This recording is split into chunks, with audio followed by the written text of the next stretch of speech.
കഴിഞ്ഞ ദിവസമായിരുന്നു CBSE 10ാം ക്ലാസിന്റെ ഫലം പുറത്തു വന്നത്. 95%, 99%, 100% അടക്കമുള്ള മാർക്കുകൾ വന്നപ്പോൾ CBSEയിലെ കുട്ടികൾ ഓരോ ദിവസവും മുന്നേറുന്ന കാഴ്ച നമ്മൾ കാണുന്നു.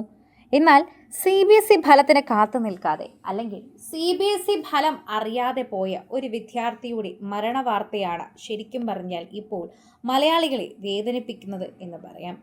ഓരോ തവണയും ഈ ഒരു വാർത്തയെക്കുറിച്ച് പ്രതികരിക്കുകയും അറിയുകയും ചെയ്യുമ്പോൾ എല്ലാവർക്കും വേദനയാണ് എന്നുകൂടി പറയുന്നു. വാഹന അപകടത്തിൽ മരിച്ച കണിയാപുരം സ്വദേശി MGM സ്കൂളിലെ മുഹമ്മദ് അഫ്രാന് CBSE 10ാം ക്ലാസ് പരീക്ഷയിൽ തിളക്കമാർന്ന വിജയമാണ് നേടാൻ സാധിച്ചത്. മുഹമ്മദ് അഫ്രാൻ കഠിനാധ്വാനത്തിലൂടെ നേടിയത് 83% മാർക്കാണ് CBSEയിൽ അതൊരു വലിയ മാർക്ക് തന്നെയാണ്. മാർക്ക് നൽകാൻ വളരെയധികം പ്രയാസമുള്ളൊരു സിലബസാണ് CBSE. എന്നിരുന്നാലും ഇത് നേടിയെടുത്തത് ചെറിയ കഠിനാധ്വാനത്തിലല്ല എന്ന് പറയാം. പക്ഷേ എന്തു ചെയ്യാനാകും?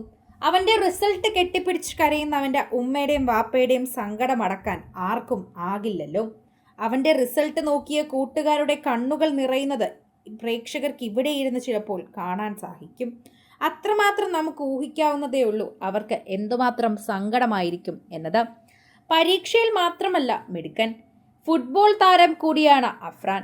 മാർച്ച് 12 ഉച്ചയ്ക്ക് 1:50 കണിയാപുരം മസ്താൻ മുക്ക് റോഡിൽ ആയിരുന്നു അപകടം സംഭവിച്ചത്.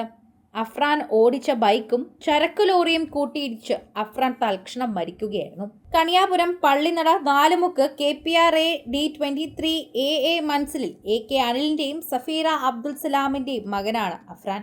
പഠനത്തിൽ മാത്രമല്ല സ്പോർട്സിലുമൊക്കെ മിടുക്കൻ തന്നെയാണ് അദ്ദേഹം. അഫ്രാനും മാതാവും 2 സഹോദരങ്ങളും അടക്കമാണ് കുടുംബത്തിലുള്ളത്. 6 പേരാണുള്ളത്. ഇവർ 6 പേരും ഉംറയ്ക്ക് പോകാനായി വീട്ടിൽ ഒരുക്കങ്ങൾ നടത്തുന്നതിനിടയിലായിരുന്നു ഈ അപ്രതീക്ഷിത ദുരന്തം കൂടി സംഭവിച്ചത്. പടച്ചോനെ നേരിട്ടെത്തി പ്രാർത്ഥിക്കാനുള്ള അല്ലെങ്കിൽ പടച്ചോന്റെ ഏറ്റവും വലിയ കാര്യമായ ഉംറ തേടി പോവാനായിരുന്നതാണ് അവർ. അതിനിടയിലാണ് ഇത് സംഭവിച്ചത്. എന്നാൽ ആ കുടുംബത്തിന് ഇത് തീരാ വേദന എന്ന് തന്നെ പറയണം. ആഘോഷത്തിമിർപ്പിൽ വലിയൊരു രീതിയിൽ തന്നെ സമാധാനത്തോടെ മാർക്കറിഞ്ഞ് പോകാമെന്ന് കരുതിയിരുന്ന കുടുംബത്തിനാണ് ഇത് സംഭവിച്ചത്.